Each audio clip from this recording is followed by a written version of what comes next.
I grew up in a conservative Jewish home. And being Jewish has always been very important to me. I knew that I was a part of the chosen people, but I had no idea what we were chosen for. Being Jewish to me means that I need to be a servant of God. We did all the holidays and the Friday night dinners, but not very religious. We Jews are persecuted throughout the centuries, all in the name of Christianity. You know, I used to crawl into his lap and I said, "Daddy, what is that number on your arm?" I did go and try and find God in the synagogue, and I couldn't. I was born Jewish. It's just sort of a natural part of my identity. As a Jew, I never thought of myself as a sinner. I didn't think of myself as a little sinner. I spent my whole life looking good for God. My best friend since first grade suddenly told me she couldn't be my friend anymore because I was Jewish. I always had a strong sense of being Jewish. I grew up with a very Jewish upbringing. I went to a conservative synagogue. We celebrated the Jewish holidays. I went to Hebrew school and all that stuff growing up as a kid. And I believed in the God of Abraham, Isaac, and Jacob. I went to synagogue on the Sabbath.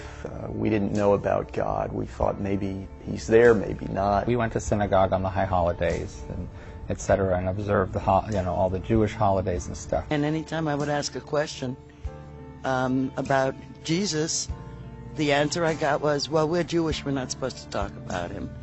Well, why not talk about Him? The man was Jewish.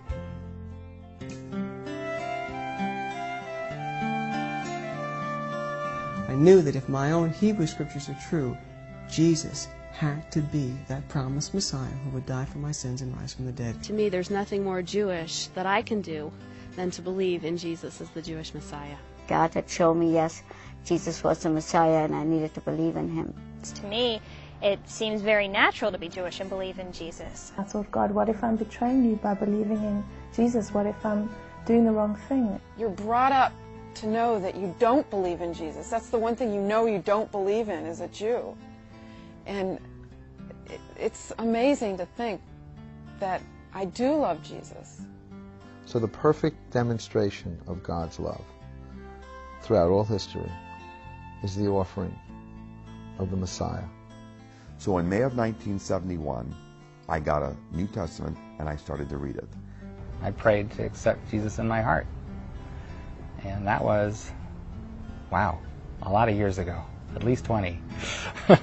I really feel that believing in Jesus is a fulfillment of my Jewish identity. He said, "Hey, Stephen, what's happening?" I said, "I don't know, Joel, but I want to know Jesus." I'm very proud to be Jewish, and I'm more proud that Jesus is my Messiah. No, Jewishness and Jesus, they go together. They're not two contradictory things. So why shouldn't we live as though they go together? Never thought to myself, well, gee, I'm Jewish. I can't believe this, because I realized somehow that this was a message about a Jewish Messiah. I mean, what happens when I believe in Jesus? Do I become Gentile? No. When I got to Isaiah 53, that really got to me. And I started studying more, and goodness sakes, yes, I was convinced about the Messiah. Jesus the Messiah says, "You will know the truth, and the truth will set you free." So why don't you ask Him whether or not it's true?